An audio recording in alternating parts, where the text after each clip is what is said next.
I am the Tofu Golem. Please enjoy the video.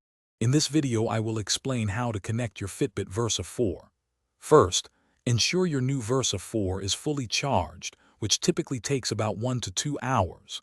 Next, download the official Fitbit app from your device's app store. It's available for both iOS and Android.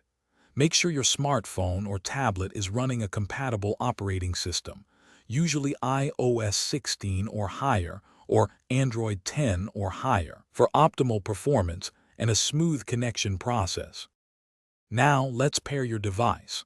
Open the Fitbit app and either log into your existing account or create a new one. Tap your profile picture in the top left corner, then select Set up a device. Choose Versa 4 from the list of devices. The app will then guide you through the Bluetooth pairing process. Keep your Versa 4 within a few feet of your phone to ensure a stable connection during this crucial step. Once paired, your Versa 4 will automatically sync data to the app when it's open and within Bluetooth range. You can also manually sync by pulling down on the app's dashboard. If you encounter syncing issues, first verify your phone's Bluetooth is on and you have an active internet connection. A quick restart of both your Versa 4 and your smartphone can often resolve most common connection glitches, ensuring your data is always up to date. To get the most from your Versa 4, explore the app settings. You can customize watch faces, manage app notifications, and set personal health goals.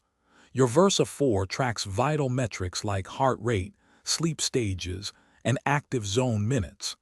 Ensure the Fitbit app has background refresh enabled on your phone for continuous data collection. Also, regularly check for and install firmware updates on your Versa 4 to access new features and maintain optimal performance. Thanks for watching. Consider subscribing if we helped you today.